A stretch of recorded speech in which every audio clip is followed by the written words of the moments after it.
पवित्र मार्गशीर्ष महीने की शुरुआत हो चुकी है। कार्तिक महीने की तरह ही मार्गशीर्ष महीने को भी बेहद कल्याणकारी माना जाता है और ये महीना भगवान कृष्ण का सबसे प्रिय महीना माना जाता है।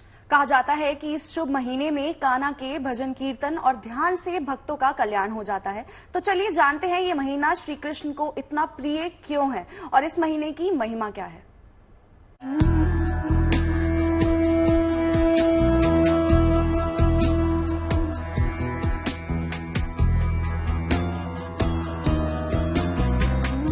जब तप और ध्यान के सबसे पावन महीने की शुरुआत हो चुकी है, भगवान कृष्ण के अति प्रिय मार्गशीर्ष महीने का शुभारंभ हो चुका है। कहते हैं कि मार्गशीर्ष के महीने में जो भी साधक श्री कृष्ण के मंत्र का जाप करता है, उसकी सभी इच्छाएं, सभी अभिलाषाएं वासुदेव कृष्ण पूरी करते हैं।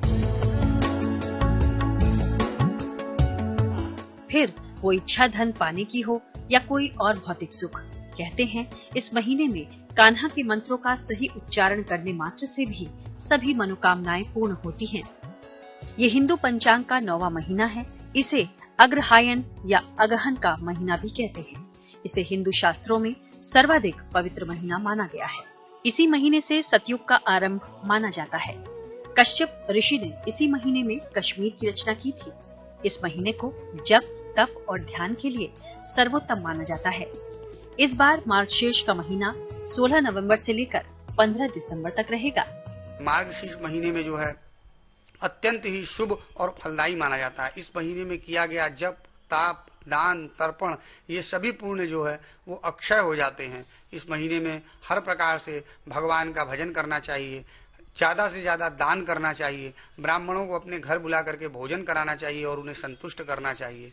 इस प्रकार से सभी लोगों को जो है मार्गशीर्ष महीने में विशेष रूप से गंगा स्नान करने का और यमुना स्नान करने का अति महत्व है।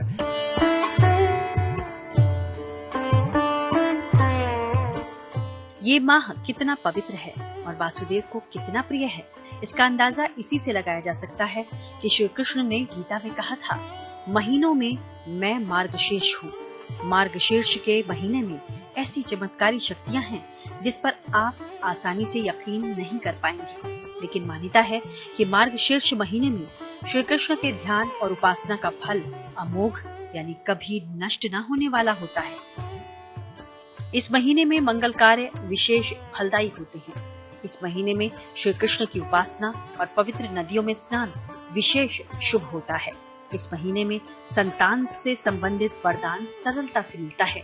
साथ ही साथ चंद्रमा से अमृत तत्व की प्राप्ति भी होती है और इस महीने भजन कीर्तन करने का फल अमोघ होता है। मार्गशीर्ष में कई व्रत और त्योहार भी पड़ते हैं। उसी महीने में कृष्ण पक्ष में उत्पुन्ना एकादशी पड़ती है, जिसका बहुत बड़ा महात्म है।